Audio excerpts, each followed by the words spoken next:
Definisi bullying. Penindasan atau dalam bahasa Inggris bullying adalah penggunaan kekerasan, ancaman, atau paksaan untuk menyalahgunakan atau mengintimidasi orang lain. Menurut Sarwono dalam Astuti tahun 2010 menyebutkan bahwa bullying adalah penekanan dari sekelompok orang yang lebih kuat, lebih senior, lebih besar, lebih banyak terhadap seseorang atau beberapa orang yang lebih lemah, lebih junior, maupun lebih kecil.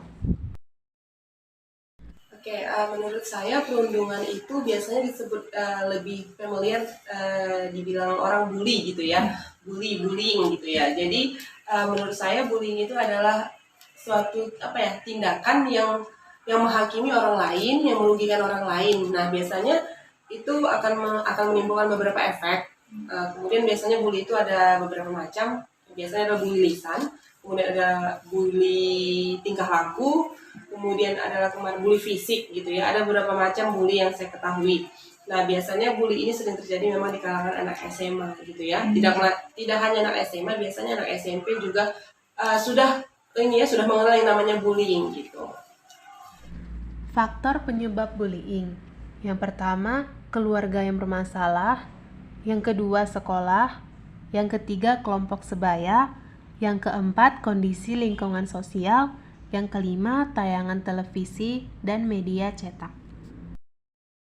Menurut saya, faktor yang dapat menimbulkan bullying itu kayak lingkungan sosial yang buruk, terus rasa iri dan benci yang berlebihan terhadap seseorang. Terus lingkungan pertemanan juga dapat menimbulkan sifat bullying. Bentuk perilaku bullying, yakni secara verbal, secara fisik, secara sosial, dan secara cyberbullying. Yang pertama, bullying secara verbal. Contoh paling umum yang digunakan ada julukan nama, fitnah, celaan, penghinaan, dan pernyataan berupa ajakan seksual maupun pelecehan. Yang kedua, bullying secara fisik. Bentuk dari kekerasan fisik yaitu ada menendang, memukul, menampar, mencekik, mendorong, dan merusak barang. Yang ketiga, bullying secara sosial. Bentuk bullying ini menyebabkan terjadinya pelemahan harga diri kepada korban karena pelaku menyebarkan gosip atau rumor tentang seseorang, mempermalukan seseorang di depan publik, dan menghasut untuk tidak berteman dengan seseorang. Yang keempat, cyberbullying. Bentuk bullying ini dilakukan melalui teknologi internet dan sosial media. Pelaku biasanya mengirim pesan yang mengejek, memposting sesuatu yang memalukan atau menyakitkan, dan menulis kata-kata menyakitkan pada kolom komentar media sosial.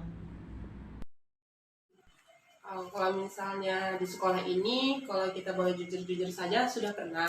Hanya saja mungkin tingkat bullyingnya ya, tingkat bullyingnya bisa kita lihat. Kalau bullying lisan mungkin sering dilaksanakan anak-anak ini, karena bullying lisan itu kan bisa kita katakan dengan kita menjudge orang, dengan kita ini ya mencaci orang, itu sebenarnya sudah bullying ya. Dengan kita body shaming yang katanya yang lagi hits sekarang itu body shaming.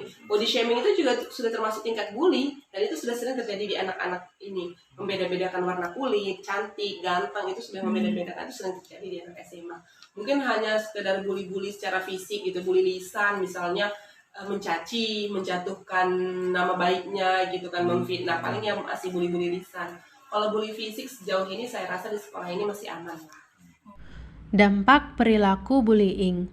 Yang pertama, terhadap kehidupan individu.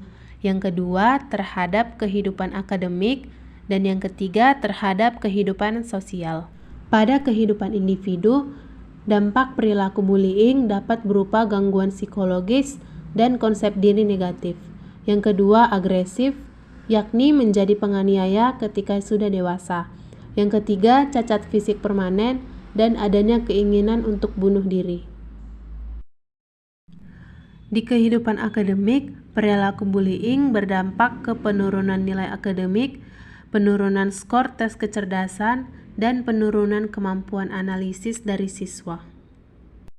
Pada kehidupan sosial, bullying berdampak besar bagi korbannya, yakni muncul ketakutan untuk bersosialisasi, tidak percaya diri dengan orang lain, serta tidak nyaman dan tidak bahagia. Apa yang Anda rasakan ketika Anda pertama kali mendapatkan bullying? Yang pertama saya rasakan tuh satu, kekecewaan kepada teman-teman saya karena mereka telah melakukan bully ataupun kayak pelecehan kepada saya. Nah, terus saya pasti akan melapornya kepada guru. Ya seperti saya lihat kalau di sekitar sekolah saya tuh bullying itu kebanyakan tentang sebagai kayak fisik gitu, kayak apa kalau bahasa sekarang itu kayak kayak roasting gitu, saling roasting gitu kan. Jadi saling roasting pun jadi saling kayak ngeledekin satu sama lainnya gitu.